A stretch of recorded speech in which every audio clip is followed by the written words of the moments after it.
భక్తివన్న ప్రేక్షకులకు శుభోదయం 13/8/2025 స్వస్తి శ్రీ చాంద్రమాన విశ్వావసు నామ సంవత్సరం దక్షిణాయనం వర్ష ఋతువు శ్రావణ మాసం కృష్ణపక్ష చవితి బుధవారం చవితి ఉదయం 8:16 వరకు అనంతర పంచమి వచ్చింది.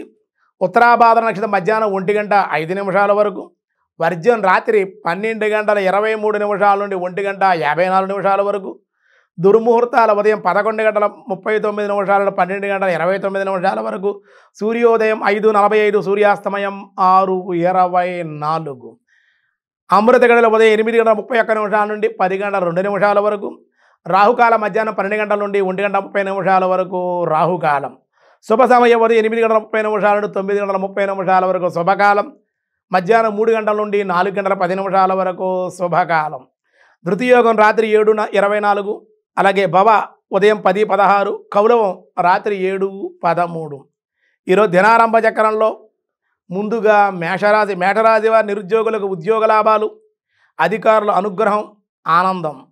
వృషభ రాశి వారికి అనుకోని ధనలాభాలు గృహంలో మార్పులకి అవకాశం ఉండే అవకాశం.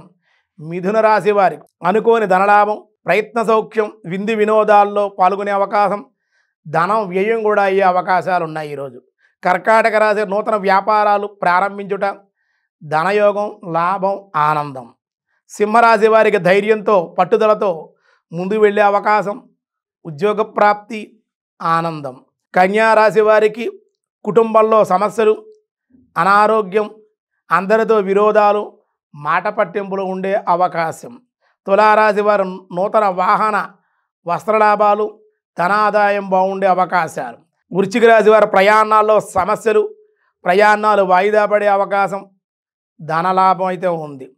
ధనస్సు రాశి వారు నూతనమైన వాహన లాభాలు ప్రయత్న కార్యలాభం అనుకోని విధంగా ఖర్చులు మీద పడే అవకాశం. మకర రాశి వారి శారీరక శ్రమ ధనమునకు ఇబ్బంది దైవ కార్యాల్లో పాల్గొనుట ఆనందం. కుంభరాశి వారికి రుణాల కోసం ప్రయత్నం కొన్ని సమస్యల నుండి బయటపడే అవకాశం ఉంది. మీనరాశి వారికి బంధువుల రాక ఆనందాన్ని ఇస్తుంది. అలాగే సంతానం వల్ల శుభాలు ఆనందము ఉండే అవకాశం. వ్యాసాయ విష్ణు రూపాయ వ్యాస రూపాయ విష్ణవే మేధినీపతి ఓం మేధినీపతయే నమః. మేధిని అనగా భూమి అని అర్థం. మేధినీదేవి అంటే భూదేవి.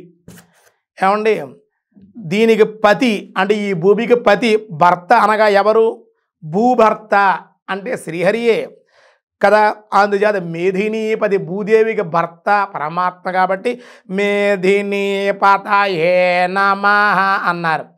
ఇంకా 534వ నామం త్రిపదః ఓం త్రిపదాయ నమః.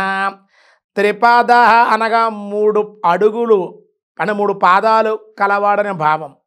3 అడుగులతో విశ్వమంతా నిండి వ్యాప్తించి నిమిడీకృతమైన వామనావతారం ఈ పవిత్ర నామంగా తెలుపుతున్నది అని చెప్పారు. అందుకే త్రిపద 3 పాదాలు కలిగినటువంటి వాడు భగవంతుడు. సహస్రశీరుష పురుష ఆయన సహస్ర శిరస్సులు కలిగి ఉంటాడు.